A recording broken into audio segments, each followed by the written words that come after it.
Today is Monday, November 2nd, 2020, and today I'm thinking about democracy, voting, how it's all fake, it's just all theater, and there's no way that you can corroborate or confirm that they actually count the votes. What I personally think they do is they just take the votes and throw it in the garbage or burn them, and I don't think they count the votes at all. I think they just make up whatever numbers they want. And there's no way that anybody can confirm that the votes actually get counted. It's just all theater, and all you're watching is a bunch of puppets up on the stage. It's been said before that politics is just Hollywood for ugly people, and that's true. And people in politics are pretty high up in the occult. They're witches and wizards. And let's just read a little bit from the Bible. Today's video is going to be pretty short. Deuteronomy chapter 1, verse 13. Take you wise men and understanding and known among your tribes, and I will make them rulers over you. And this is not how democracy works. Democracy, they prop up the most ridiculous puppets, and they are definitely not wise men with understanding, and they're not known besides on the TV. It's never people that we actually know, and this goes down to local government too. There will just be strange people that they get elected to the same position over and over and over again, and they're probably just some Masonic actor, and it's all just the world. All the world's a stage, and democracy is fake. It's a trap. They want to get you. So what it is, they want to get you to consent, and by voting, you're kind of giving consent to playing the game, and it's all a rigged game. It doesn't matter who you vote for. They're going to elect whoever they want to, whoever, like with this Donna thing, you can just tell that they chose Donna because they knew that people would just freak out the most. A lot of times they just want to see people freak out. And the whole thing with Joe Biden is like senile. It's like they could have easily picked somebody who's young and vigorous, and no, they like to put ridiculous people up there just to mock people. And the only winning move is to not play.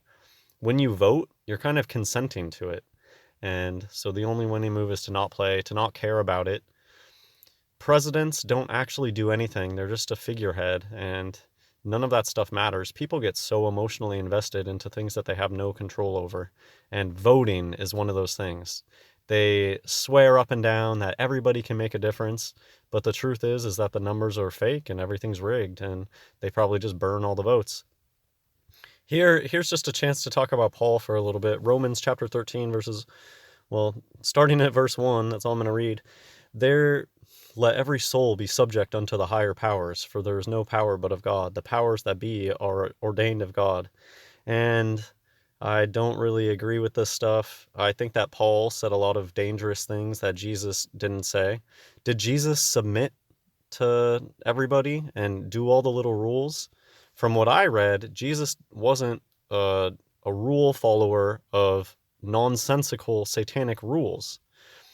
And this is just telling you, oh, no matter what, if somebody's a higher power above you, you just have to do what you're told. And the only higher power is God, not these earthly institutions. And I'm not saying that clearly, if you're living a good life and you're being a good person and you're following Jesus, you're not going to be breaking the law left and right. But just think of the extreme things that Jesus did back in the day. He did not follow all the rules. And so when I read this type of Pauline stuff, it makes me very skeptical of that type of reasoning, because I look around and I see that the people that are in control and that are making up rules, they're satanic and evil. So why would I follow their rules just because they have some semblance of power? But it's all an illusion. They really have no power. And most of the time, all you have to do is say no. Just say no to their BS, and they'll back down.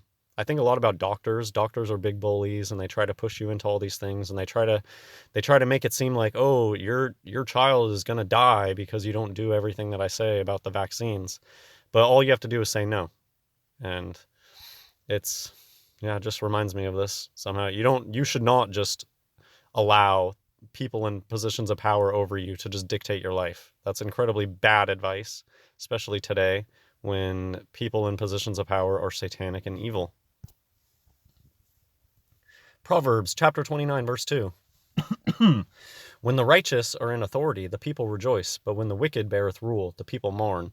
I think the wicked have been in control for a long time now, and I'm just going to end with this one thing. I talk a lot about magic wand hand sign, and I think a lot of people don't get it, or they don't believe me, or they're like, oh, that's how their hands naturally lay. These people really do think of themselves as witches and wizards, and it's in the Bible, sorcerers, enchanters. There's people all around you that do cast spells. They go home and they light a candle and they try to cast a spell, and they're all around you and they hide in plain sight. They can hide in plain sight because they speak in symbols. This witch, this warlock, really, it's a warlock, I believe that they do imagine them holding a wand when they do this hand sign. Look, it looks like they're holding a wand, and it's just a warlock. Look at the color that they're wearing. Orange, bright orange. Orange is the only color that's 33. If you have no idea what I'm talking about when I talk about magic wand hand, this is it. Look at this news article. A former FBI profiler offers a theory on why so many politicians use the same weird hand gesture. It's a magic wand. They are pretending to hold a magic wand and they are casting spells when they're giving these speeches. Even if you're not big into politics, you've probably seen it by now. Yeah, you've wondered, why do they always hold their hand like that and wave it around? They're pretending to have a wand in their hand, and you'll see people do this all the time, not just celebrities. You live in a world where there's a big club, and it's bigger than just famous people, and there's people all around you that speak with mudras, speak with their hand signs. They are obsessed with codes, and they love wearing triangle shirts and stuff like they really do exist all around you, and they've just grown up in a totally different world than people who are asleep. They've just known their whole life that, oh yeah, all the people on TV speak with their hands, and I mean, it's like a meme, watch the hands. It's just a known thing about magicians. You got to watch their hands. And I've heard inverts talk before about watching hands, and they knew from the beginning. They were illuminated into these secrets when they were young, and they end up buying into the system too, and they start using the hand signs. And yep, that's it. I see people like this all the time. They're all around you, and they are the ones that are screeching the loudest about how, oh, you have to vote, it's the most important thing. And one day you wake up and realize that, yeah, it's just a bunch of minions telling you to pay attention to the clown freak show. And the only solution is to not play, to not care. Again, Hollywood, or politics is Hollywood for ugly people. And they're very often extremely demonic. Like, just look at this one. All right, that's it for this video. Hope you enjoyed. Share this article. Go look for this article. This is a good one to share with people. And it shows this. I don't hear many people talk about the hand signs. And usually they just talk about, oh, the 666 hand sign and, oh, devil horns. But there's more to it than that. And this is a really big one. And to me, it shows you that they think of themselves as witches and wizards. This creature is pretending to hold a magic wand. It's very obvious, right? Think of just what it looks like they're holding in their hand. All right, that's it for this video. God bless everyone.